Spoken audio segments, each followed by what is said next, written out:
खरात प्रकरणामध्ये जी भयानक गोष्ट झाली म्हणजे माणुसकीला काळीमा असणारी अशी ही गोष्ट आहे, अतिशय दुर्दैवी आहे आणि पुरोगामी महाराष्ट्राला खरं तर एक खूप मोठा धक्का आहे हा.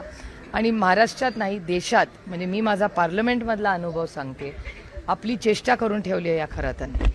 कारण राज्यामध्ये देशामध्ये काम करत असताना बाकीच्या राज्यांमधले सातत्याने सगळे जे खासदार किंवा लोक मला दिल्लीत भेटतात ते चेष्टा करायला लागले की अगरे तुमच्या महाराष्ट्रात काय चाललंय, ज्या पद्धतीने व्हिडिओज येत आहेत काही लोकांचे, ज्या पद्धतीने, हे खूप खूप दुर्दैवी आहे आणि अस्वस्थ करणारी परिस्थिती आहे. आणि मला असं वाटतं एक सिस्टम म्हणून की आपण सगळ्यांनीच आत्मचिंतन केलं पाहिजे. म्हणजे मीडियाला मी आभार मानेन की तुम्ही त्याच्यात सातत्य ठेवून त्या बातम्या दाखवताय, पण हे दाखवत असताना आपण सगळ्यांनी आत्मचिंतन केलं पाहिजे की आपण एक यंत्रणा म्हणून, एक सिस्टम म्हणून फेल झालो का, याचा फार गांभीर्याने विचार केला पाहिजे.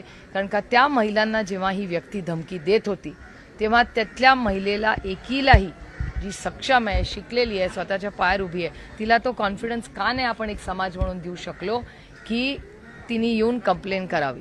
त्याच्यामुळे आम्ही सगळ्यांनी जे सामाजिक कामं करतो आम्ही आत्मचिंतन केलं पाहिजे की ह्या गोष्टी मोडून कशा काढणार.